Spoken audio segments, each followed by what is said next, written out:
John's love for basketball began at the Pittsburgh Project, Urban Impact, Allegheny Elementary School, Allegheny Middle School, and Alderdice High School.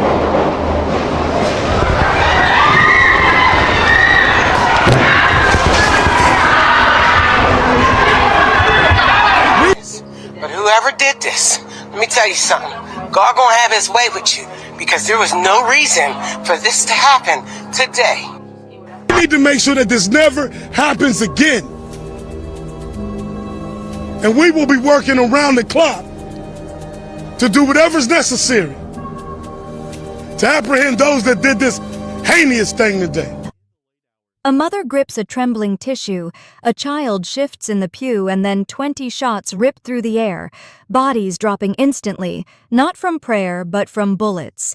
This is Destiny of Faith, Church in Brighton Heights, Pittsburgh. The funeral of 20-year-old John James Horns Jr. turned into a crime scene, 6 people bleeding on church steps, 300 mourners scrambling for exits that might lead to death. And the truth is, this massacre didn't begin today. It began 13 days earlier, October 15th, 10:05 p.m., a ordinary Sunoco gas station on Cedar Avenue, turning into the exact place where fate runs out for people who never saw danger coming. Betty Jean, 8:59, a grandmother of 7 standing at her usual bus stop, just wanting to get home. Jacqueline Mahalik, 33, rushing toward her night shift, trying not to be late. Both of them with only 12 seconds left and no idea that their final moments are already counting down. They aren't targets. They aren't enemies. They aren't in any beef. They simply exist in the thin space between hatred and revenge. A space that will swallow them whole because men with guns are moving toward each other carrying grudges, older than the night and deadlier than the bullets in their hands. And when they collide, the street doesn't spare the innocent. It never has. Shots erupt without warning, echoing off concrete bright light and broken glass as chaos tears through the north side. And by the time the smoke settles, 3 bodies lie on the pavement, including 20-year-old John Horns Jr., the young man whose funeral will soon become the next battlefield, the next target, and the next tragedy in a war that refuses to end. Welcome to Viral Crime Stories. Salute to our loyal subscribers. Long life to every single one of you today. We're pulling you into a case that didn't just shake Pittsburgh, it cracked the city open. A story so twisted, so layered in revenge, that everyday streets turned into battlegrounds and innocent people got caught in a war they never signed up for. This isn't the version you heard on the news. This isn't the clean timeline the media packaged. This is the raw chain of events, the hidden pieces, the ignored warnings, the digital footprints, and the connections everyone else overlooked. So for our returning viewers, and for those joining us for the first time, hit like, tap, subscribe. Share this, because what you're about to hear is the anatomy of a tragedy built step-by-step, choice by choice, shot by shot. This is the story of how a funeral, a place meant for peace prayers and goodbyes, became a crime scene soaked in fear and gunfire, and nothing about what happened that day was accidental.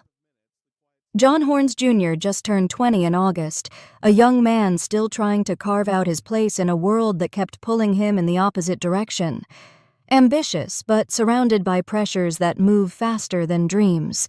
And on Pittsburgh's north side, those pressures have a way of choosing your future before you do. October 14th, just 24 hours before everything explodes. He posts a picture with friends, hands up signs thrown a moment that looks harmless to most people. But investigators would later trace that same image through a trail of digital footprints, showing a conflict growing louder and darker underneath the surface. A beef born from something small, something petty. The kind of street politics that start with who stands on what corner and end with blood on sidewalks. Names start circling in the background. Sharon Troutman, 19, Jalon Hines, 21, Samuel Peggs, 33 men locked in a quiet storm that 2 innocent women will one day pay for without ever knowing their names. Threats traded back and forth, messages with no patience or pause. Locations sent and deleted, the Sunoco on Cedar, repeated again and again, like everyone knew that was where the line would be drawn. 2 groups pacing toward each other step by step, choice by choice. each decision sharpening the tension until the outcome becomes unavoidable. Both sides convinced they're ready. Both sides convinced they're right, and neither realizing the path they're on is already pointed straight at tragedy. Security cameras watch the north side move like a storm forming in slow motion. The same streets, the same faces, the same tension building, as if the neighborhood itself knows something bad is coming. 9:55 p.m. Betty steps up to her bus stop, the same routine she's done 1,000 times. She checks the schedule, 13 minutes to wait enough time to get home. Warm dinner, quiet evening. She has no idea those minutes won't belong to her. 9:58 p.m. Jacqueline hurries past the station, fast steps phone in hand, rushing to her night shift. 17 minutes left, and she doesn't know those minutes are already written into the wrong story at the wrong time. 10 p.m. The rival SUV rolls back into view. Slow, deliberate armed men inside scanning the lot. Not looking for Betty, not looking for Jacqueline. But it won't matter, because bullets don't ask for permission and Crossfire doesn't care who's innocent. 10:02. Voices rise across the asphalt, sharp words carried by cold air. Nobody catches every syllable, but the tone says everything. A line just got crossed. Shots are seconds away. The next 57 seconds will rewrite Pittsburgh history. Gunfire erupts from both sides, echoing off gas pumps and storefront glass. 23 shell casings left scattered on concrete, different calibers, different shooters all firing like they're trying to settle a feud in under a minute. Betty doesn't run. Maybe she freezes. Maybe she's confused. Maybe she never even understands what's happening until it's too late. Jacqueline steps right into the middle of it, unaware she's walking through the exact space where both sides are shooting wrong place, wrong second wrong, everything. 10:03 p.m., silence replaces the gunfire. 3 people lie dead. A grandmother, a mother, and a young man who will soon be mourned at a funeral that becomes the next target a war has just begun. 19-year-old Sharon Troutman, who police call a gang member, and 21-year-old Jaylon Hines, investigators say were firing their guns across Cedar Avenue in a shootout, along with John Hornez Jr., who was killed. Police say he was found feet from a playground with a handgun by his side. Jacqueline Mihalik and Betty Everett were waiting at a bus stop innocently when they were killed in the crossfire. My mother lived in the high-rise on the north side. She wasn't just standing at the bus stop. That was a place that she lived for 5 years. She was a resident in the area of the north side. So I'm heartbroken and my soul was empty. Before anyone realized the city was sliding toward something darker, the first cracks were already showing. Silent, ignored, and deadly. 2 days after the shooting, while the rest of Pittsburgh tried to breathe again, the streets were whispering a different language. Tension rising, names being passed quietly, rumors turning into targets. October 16th, early morning, Mayor Ed Gainey stood in front of the cameras pleading for unity, urging the North Side to calm down. But the neighborhoods weren't listening. They were counting friends, counting enemies, counting reasons to strike back. In back rooms and on porches, people were debating which funeral might be hit, which face might show up where, who would be the first to slide for the last 48 hours of chaos.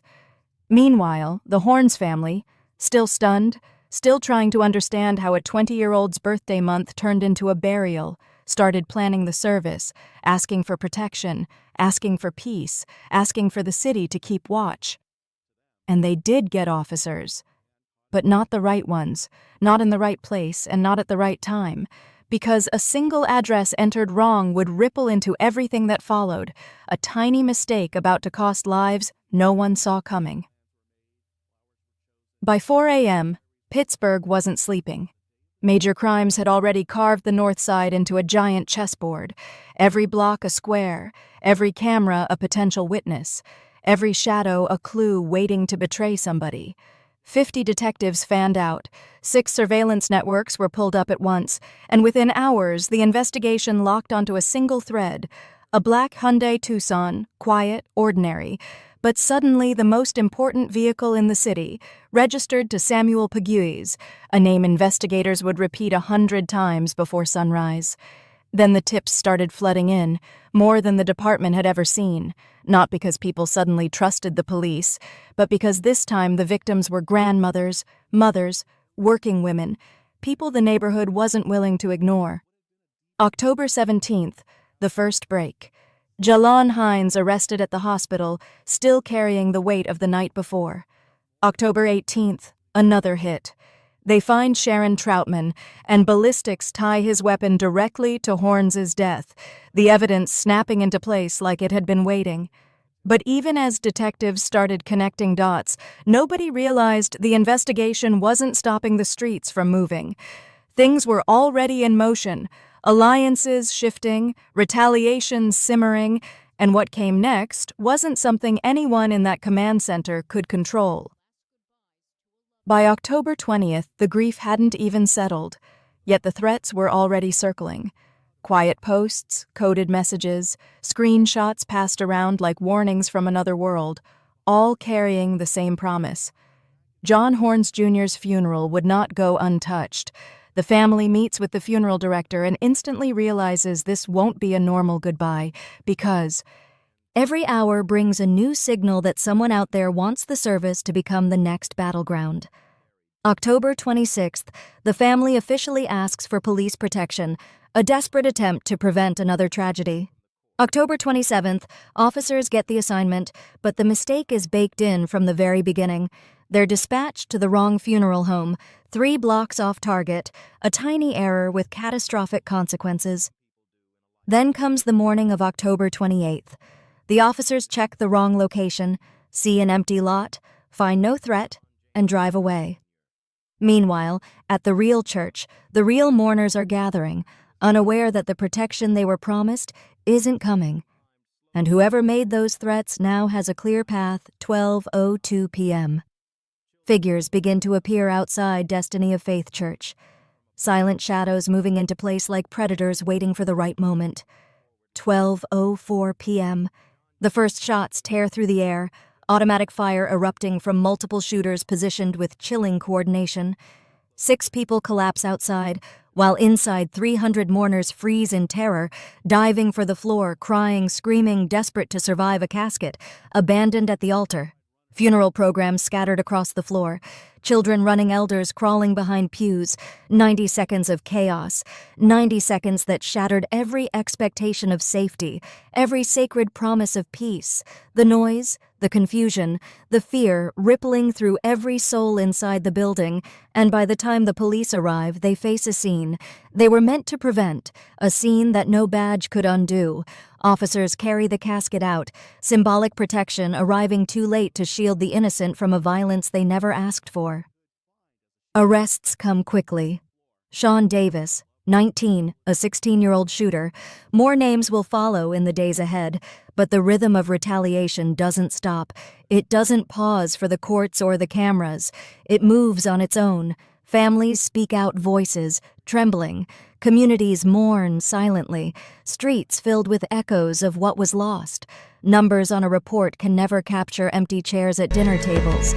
This is senseless that you would come into or come around the church and shoot up. I just think these young boys don't care about anybody's life, not even their own. Prosecutors say teens Hezekiah Nixon and Sean Davis are first seen dressed in all black outside a restaurant across the street from the church.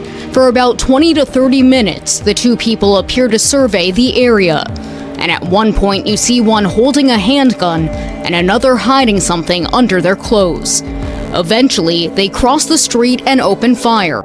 Can't explain to a child why mommy won't come home, why a grandmother's hug will never be felt again, why a young man's future ended before it began. Pittsburgh begs for calm, for justice, for reason, but the streets have their own logic, their own terrible momentum, a momentum that ignores pleas and prayers, that refuses to rest, that keeps spinning the cycle forward, leaving grief and fear as the only witnesses to the violence no one could stop. At Cedar and Stockton, a quiet memorial now marks the tragedy flowers for Betty 8. Photos of Jacqueline Mahalik, candles. Neighbors keep lit, flickering in memory. 2 innocent women gone 6, wounded at a funeral. 3 young men dead or locked behind bars, families, shattered communities left to carry scars that no words can heal, all of it, for what territory that belongs to. No one. Respect that. Bullets can't earn a street code, so brutal it turns grandmothers into casualties and children into witnesses to a world they shouldn't have to see. Thank you for watching Viral Crime Stories. They looked at. 11's Rick Earl joins us live. And Rick, I understand you just learned that the police officers that were requested by the church were not there. Yeah, that's right, Lisa. Multiple family members here outside the hospital were telling me this afternoon that police officers were supposed to be at that funeral, but they say no one ever showed up. Now, I did speak with a law enforcement source just a short time ago. They confirmed that 2 Pittsburgh police officers were assigned to that detail, but those officers at the very last minute were pulled for another assignment.